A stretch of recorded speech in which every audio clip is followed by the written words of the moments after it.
হঠাৎ আজকে সন্ধ্যাবেলায় মোমো খেতে ইচ্ছা করলো, তাই খুব সহজে ঘরে থেকে কিছু উপকরণ দিয়ে আমি মোমোটা তৈরি করেছি। আজকে আমি কিভাবে মোমো তৈরি করেছি সেটাই আপনাদের সাথে শেয়ার করব। আসসালামু আলাইকুম, সবাই কেমন আছেন? আশা করছি সবাই ভালো আছেন। সবার অনেক ভালোবাসায় আলহামদুলিল্লাহ আমরা অনেক ভালো আছি। সন্ধ্যা হলে আমার মতো কার কার এটা ওটা খেতে ইচ্ছা করে। এই প্রচন্ড গরমে তো চুলার পাশে যাওয়ারই উপায় নেই, যেহেতু খেতে ইচ্ছা করছে বানাতে তো হবেই। তো চলুন আজকের ভিডিওটা শুরু করা যাক।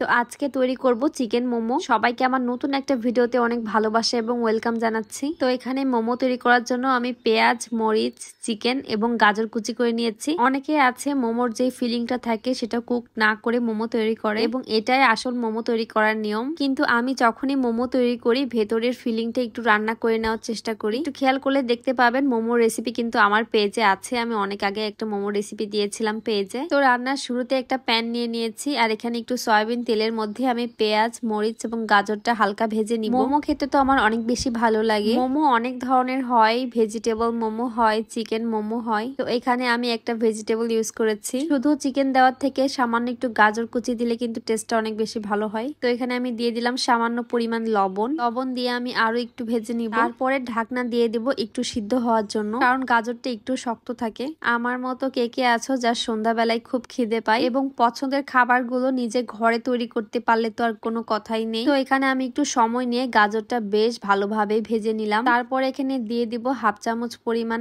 আদা বাটা এবং হাফ চামচ পরিমাণ রসুন বাটা। এবারে দিয়ে দিব পরিষ্কার ধুয়ে রাখা মুরগির বুকের মাংসের টুকরোগুলো। এবারে আমি ভালোভাবে মশলার সাথে মিশিয়ে নিব চিকেন গুলো। তারপর এখানে 1 চামচের মতো সয়া সস দিয়ে দিলাম। তারপরে ঢাকনাটা বন্ধ করে রেখে দিয়েছি। আর এই তো মাংস থেকে বেশ পানি বের হয়েছে। যেই পানিটা বের হয়েছে সেটাতে মাংসটা পুরোপুরি কুকড হয়ে যাবে। এরপর আমি মোমো তৈরির শীটগুলো তৈরি করে নিব। তো এখানে আমি 2 কাপের মতো আটা নিয়েছিলাম প্যাকেটের। তারপর এখানে দিয়ে দিলাম খুবই সামান্য পরিমাণ লবণ। তারপর এখানে দিয়ে দিয়েছিলাম 3 টেবিল চামচের মতো রান্নার তেল। এবারে তেল এবং লবণটা ভালোভাবে ময়দার সাথে মিশিয়ে নিব। মেশানো হয়ে গেলে এখানে দিয়ে দিব কুসুম গরম পানি। আর এদিকে চিকেনের পুরটা একদম রেডি হয়ে গিয়েছে। তো এখানে চিকেন কিমাটা ব্যবহার করতে পারেন আপনারা। তো আমার কাছে চিকেনের বড় টুকরাগুলো খেতে বেশি ভালো লাগে, তাই এখানে বেশ বড় সাইজের করে দিয়েছি।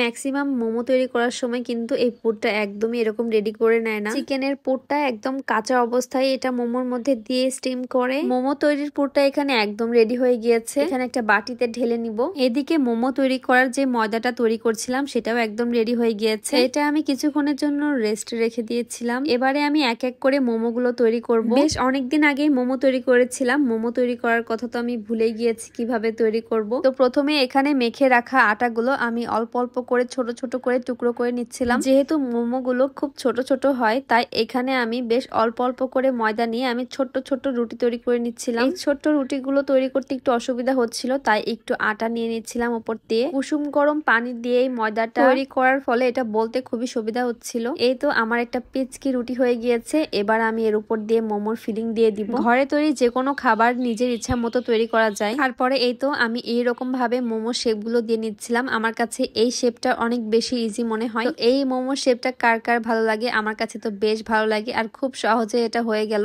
এই ডিজাইনের মোমো গুলো আপনাদের কাছে কেমন লাগে অবশ্যই কমেন্টে জানাবেন। এবারে আমি ঠিক সেম প্রসেসে সবগুলো মোমো তৈরি করে নিব। আমার কাছে তো মোমো গুলো তৈরি করতে খুবই ভালো লাগছিল। কে কে এখন পর্যন্ত বাসায় মোমো তৈরি করেনি অবশ্যই কমেন্টে জানাবেন। তো এই তো এখানে আমি আরো একটা মোমো তৈরি করে নিলাম। কে কে আমার মতো মোমো তৈরি করতে পারেন অবশ্যই কমেন্টে জানাবেন। আমার তো এইসব পিঠা তৈরির কাজ করতে খুব ভালো লাগে। আসলে এটা এক ধরনের পিঠাই বলা চলে, একটু ঝাল ঝাল চিকেন পিঠা। এই তো এখানে আপনাদের সাথে গল্প করতে করতে অনেকগুলো মোমো তৈরি করে ফেললাম। এইদিকে আমার মেয়ে এসে আমাকে অনেক হেল্প করে দিচ্ছিল আর এদিকে আমার মোমো গুলো স্টিম করার জন্য একদম রেডি। আজকে রাইস কুকারে মোমো তৈরি করব। তো এখানে রাইস কুকারের মধ্যে যে হাইটা আছে সেখানে আমি পরিমাণ মতো পানি দিয়েছি। প্রত্যেকটা রাইস কুকারে দেখবেন এরকম স্টিম করার একটা জিনিস থাকে। তো এখানে আমি স্টিম করার এটা দিয়ে উপরে ঢাকনা দিয়ে কিছুক্ষণ ঢেকে রাখলাম। রাইস কুকারে থাকা পানিগুলো একদম ফুটে গেছে। এবার আমি এক এক করে তৈরি করে রাখা মোমো গুলো দিয়ে দিব। আমরা যেরকম ভাপা পিঠা তৈরি করি এই প্রসেসটা ঠিক একই রকম। ভাপা পিঠা তো ভাপে তৈরি হয় আর মোমোটাও কিন্তু সম্পূর্ণ ভাপে রান্না হয়ে যাবে। তো এখানে আমি সব মোমো গুলো দিয়ে ঢাকনা দিয়ে ঢেকে রান্না হওয়া পর্যন্ত অপেক্ষা করব।